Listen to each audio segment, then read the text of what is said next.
close to a deal? The latest from Capitol Hill as Democrats push ahead on infrastructure. White House latest.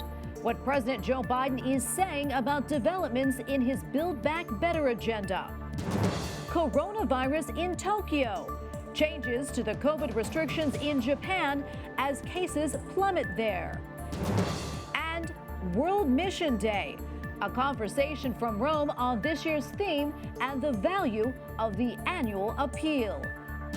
On EWTN News Nightly for Monday, October 25th, 2021.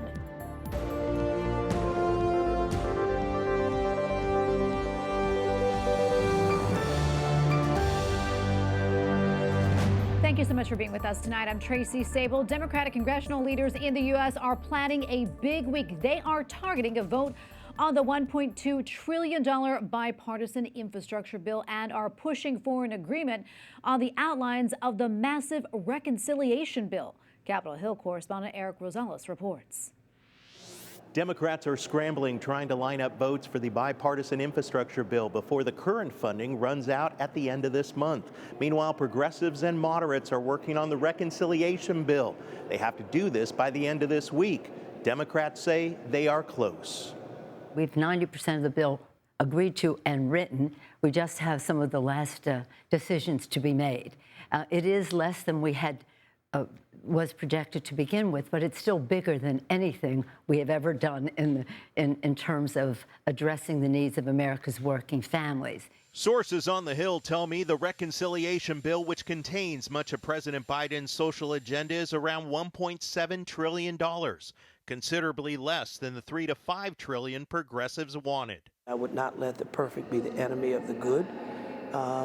Maybe none of them are perfect, but they're far, far better than we've been in this country for a very long time. Right now, the Hyde Amendment, which prevents taxpayer dollars being used for abortions, is still missing from both the House and Senate versions of the bill. So we've never seen such an assault on the sanctity of life. Republican Senator Mike Braun tells me he hopes fellow Catholic Joe Manchin, a Democrat, will stay true to his recent statement to vote against the reconciliation bill if it doesn't contain the Hyde Amendment. This is what happens when you take an agenda this big, this broad, that wants to change, America into a place that only gets run from here.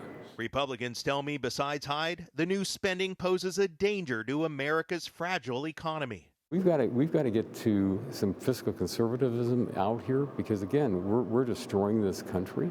We just can't keep this up. Republicans say just look at the latest numbers from the Labor Department. Prices continue to climb, up nearly 5.5% from a year ago, as the supply chain continues to have problems. At the Capitol, Eric Rosales, EWTN News Nightly.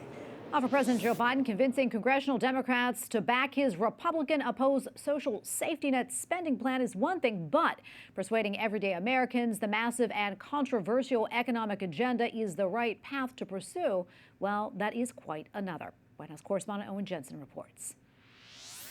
Today, President Biden flew to New Jersey. First stop, an elementary school classroom, pushing his Build Back Better agenda.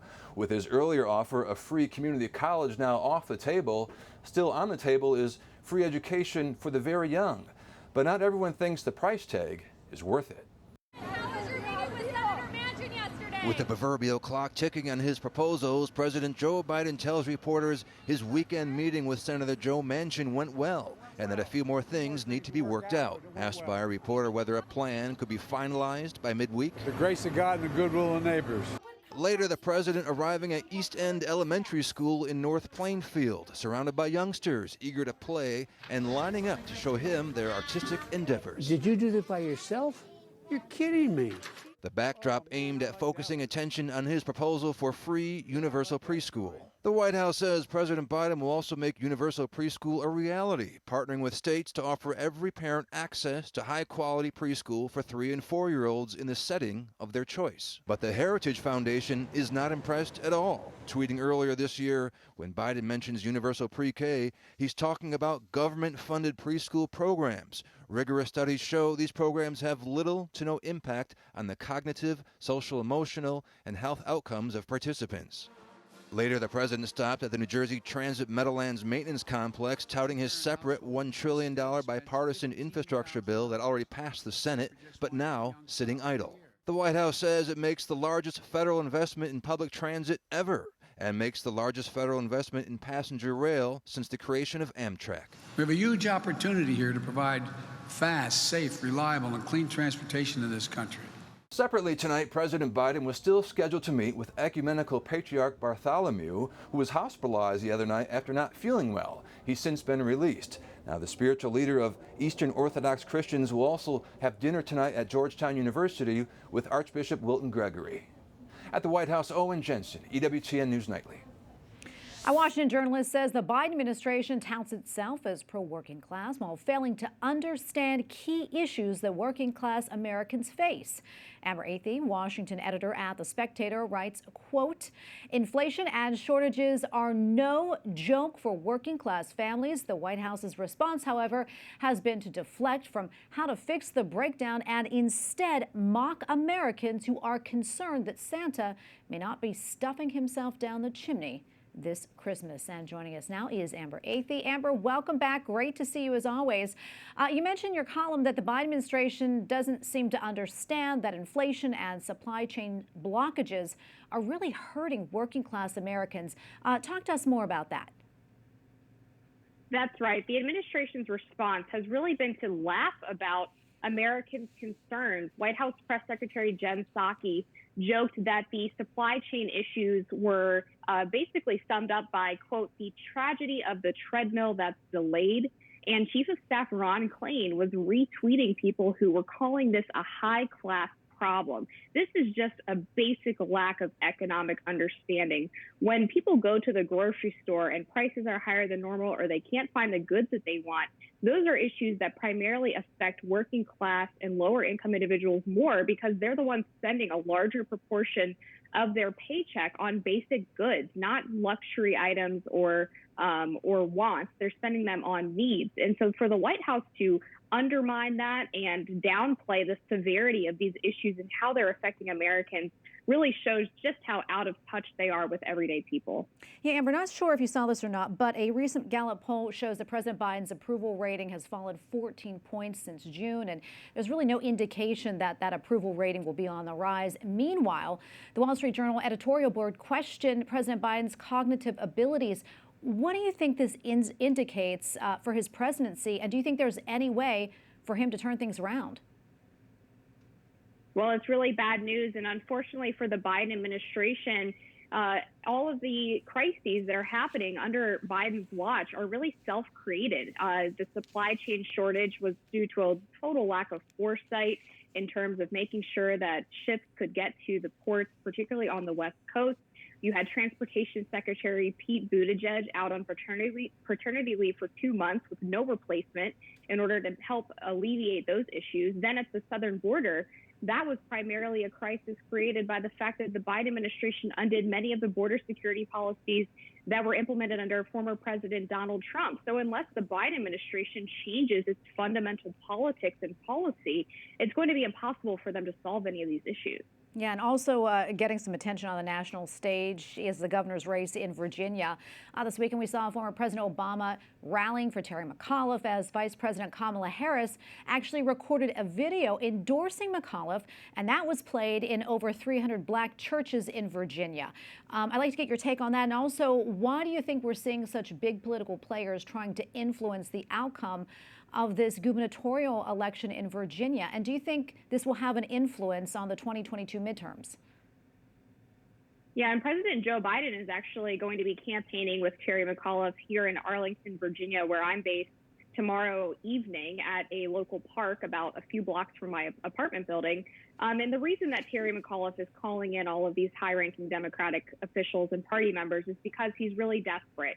He sees that the poll numbers are shifting in favor of Glenn Youngkin. He sees that the suburbs are actually trending toward Glenn Youngkin. And all of this is about education. And the Biden administration and Terry McAuliffe and even Barack Obama, when he campaigned for Terry last week, have been downplaying the role that parents have in their children's education and really have been downplaying their concerns about safety in the schools, as we've learned that Loudoun County allegedly covered up the rape of a young freshman student. There's also the issue of the teaching of critical race theory, as well as mask mandates and vaccine mandates. So parents showing up to these local school board meetings are serious about having their concerns heard. And the response from the Democrats is to treat them as if they're domestic terrorists and even call on the FBI to investigate them. So this is not an issue that is going in Terry McAuliffe's favor. No, Amber, unfortunately, we're out of time. So much more we can talk about, but thank you so much for weighing in today. We appreciate it.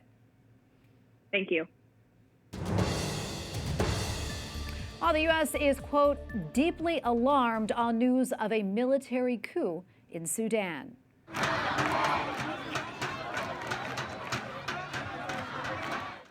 Thousands are protesting after the leading general announced on national TV today that he was dissolving the transitional government. Prime Minister Abdallah Hamdok and other officials were arrested as an upcoming deadline approaches for the military to hand over power to them prior to the takeover.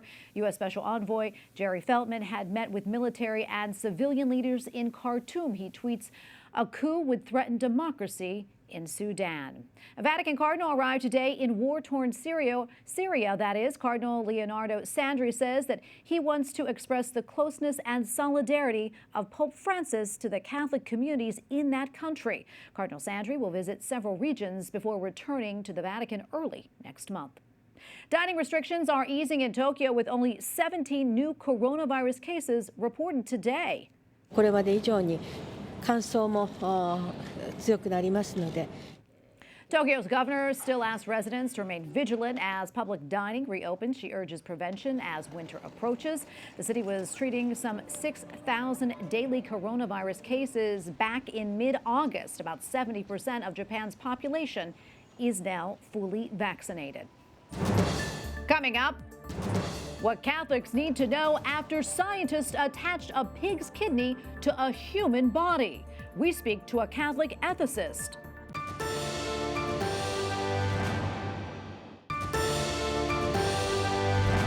Last week, surgeons in New York successfully attached a kidney from a genetically engineered pig to a human body. The purpose was to see if a non-human kidney could provide a viable option for kidney replacements in the future. According to the CDC, there are roughly 75,000 people on organ waiting lists on any given day, but just 8,000 deceased organ donors and 6,000 living donors available each year. And joining me now to discuss this and more is Dr. Jozef Zalot, staff ethicist at the National Catholic Bioethics Center. Dr. Zalot, welcome back.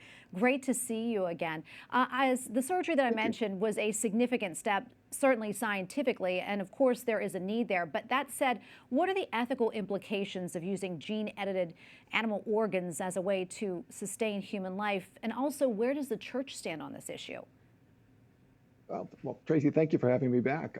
In short, there's really not a problem with this from the Catholic perspective, as long as a few ethical principles are maintained, including treating the animals as humanely as possible. So, as we know from Genesis 1, God gives humanity dominion over the created order, and I think this experimentation, what we saw in New York just recently, is a good example of this. Now, certainly our Jewish and possibly our Muslim brothers and sisters might have a problem with using organs from pigs.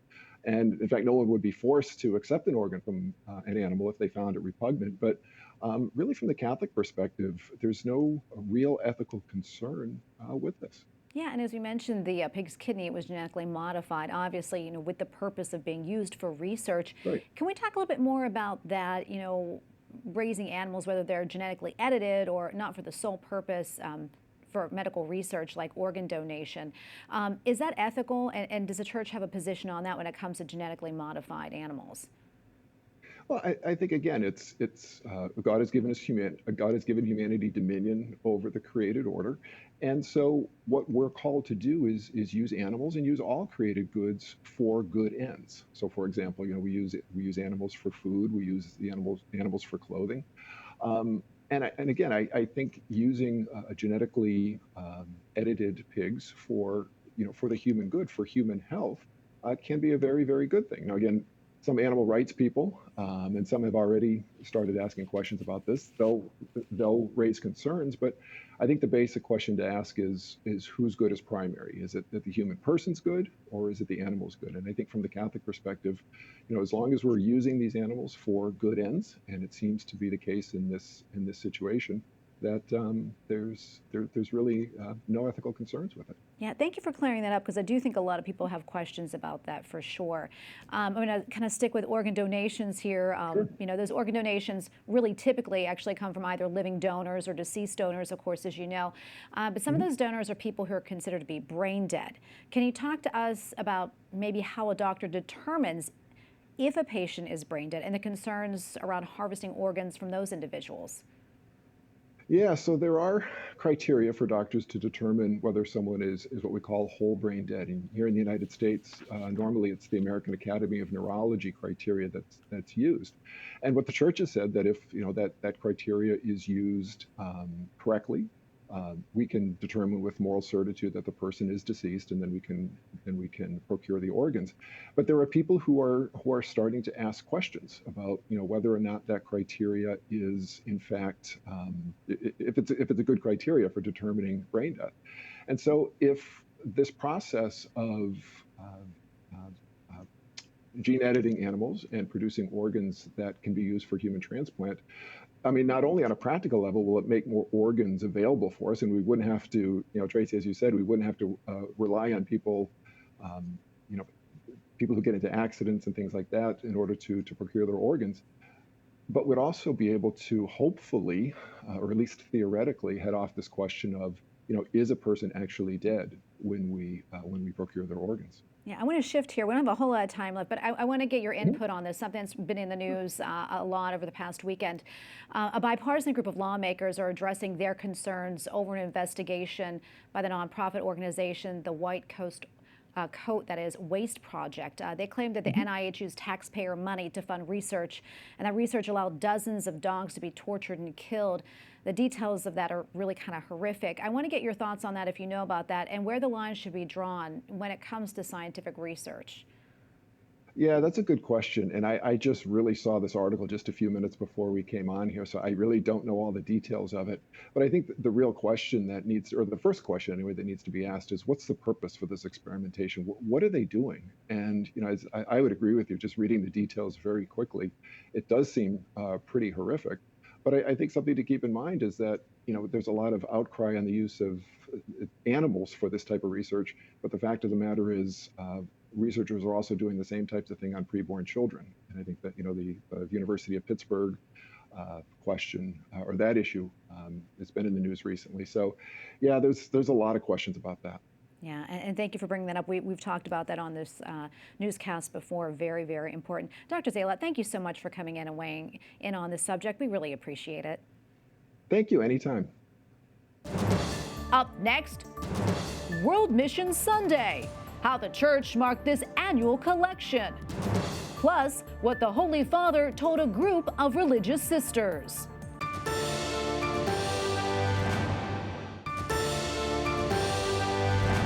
Yesterday around the world, the church celebrated World Mission Sunday. Cari fratelli e sorelle, voi avrete. In a video message, the Holy Father said World Mission Sunday is part of our calling as Christians to go to the peripheries of the globe and act as agents of compassion. The initiative began in the late 1920s. The Vatican called for a collection on the second to last Sunday of October at churches around the world. Joining us from Rome is Father Tadeusz Jan Nowak, Secretary General of the Pontifical Society for the Propagation of Faith. Father, thank you so much for your time today and joining us. We appreciate it. Can you tell us why the Vatican began the World Mission Sunday nearly 100 years ago? Well, in fact, it's tied in with the society, the Mission Society that I'm Secretary General of, because in 1922, Pope Pius XI made the Pontifical Mission Society for the Propagation of the Faith, and also the Pontifical Society, or the Mission Society of the Holy Childhood, and the Mission Society for St. Peter the Apostle for seminarians in mission countries. He made them all pontifical, and at that point he also designated the penultimate Sunday of October as Mission Sunday, so as to have one day, one Sunday of the year, to celebrate the importance of the proclamation of the gospel throughout the world, especially in distant lands, and to sensitize Christians in traditionally Christian and Catholic countries to pray especially for missionaries and for young churches in mission lands, and to share of their goods, finances, so that young churches can grow and so that the gospel could be proclaimed throughout the world to the ends of the earth, as Jesus wanted after the resurrection. Yeah, and I know the theme this year, or the theme was, we cannot but speak about what we have seen and heard. Can you talk to us a little bit more about that, what it means, and why Pope Francis chose that? Yeah. Sure. Well, that's from the 4th chapter of the Acts of the Apostles, and you remember that Peter and John were walking the temple, and there was a man that was lame from birth and couldn't walk, and asked for alms. And Peter said, "Look at us." And he said, "We have neither silver or gold, but what we do have, we give to you. In the name of Jesus of Nazareth, stand up and walk." And he stood up and walked, and caused a sensation among the people. And they began to, at that point, announce that Christ is risen. The one who was crucified is now alive and working miracles. And, of course, the authorities at the time weren't very pleased, so they locked them up in jail and they forbid them to speak. And they went to the tribunal and they were ordered not to speak. And Peter said, "Look, how can we not speak of the things that we have heard and we have seen? Is it better for us to obey you or to obey God?" And so the theme is really about mission begins with a personal experience of Christ risen and life in the church. And also, I know a collection was taken up at Catholic churches around the world. Do you know what that money will go towards, and how much money they're anticipating the collection would be? Just a very, very good question. Yeah, I know exactly where the money is going to, because it's my job to make sure that it's distributed equally and fairly amongst churches and mission lands. So the collection is to be taken up in every Christian community, every Catholic community, parish, diocese, and mission stations, even in mission countries, so that everyone participates in sharing their goods for the growth of the faith, for the spread of the gospel, and for the spread of the church throughout the world. How much is anyone's guess, really, because last year the collection was down because of closures of churches because of COVID. This year, more churches will be open. More people will be able to come and celebrate Mass on Sunday, as they did this past Sunday, which was Mission Sunday. So I'm hopeful that there will be more funds. And the funds go, I can give you an example. Over 900 dioceses in mission countries, Africa, Asia, Oceania, receive an annual subsidy for the work of the diocese, for the bishop, for his expenses, mission expenses. Also, monies are given for catechists, poor catechists who need the remuneration, but also formation programs for them. And then money is provided when our society participates in building projects like building of churches, basilicas, chapels, even mission stations, convents for sisters who work with the poor, and so on. Well, Father, thank you so much for taking the time to speak with us about all of this. God bless you, and thank you for all of the work that you do. It was a great joy. Thank you very much. God bless you all. Pope Francis tells the faithful, be courageous and turn to God with all your heart.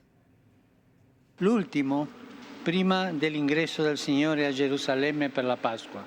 At a Sunday address to pilgrims at the Vatican, the Holy Father urges us to be like the blind man in the Gospel who asked Christ for mercy. The Holy Father says that we should always approach God with confidence because he can do everything we ask and more.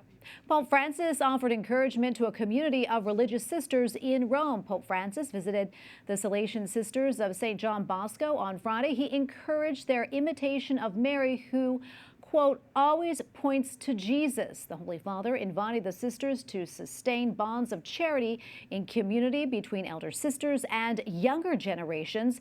He prayed for their missionary outreach and asked for their prayers as well, adding, "It is not easy to be Pope." And we thank you for watching tonight. For the entire EWTN News Nightly team, I'm Tracy Sable. Good night and God bless.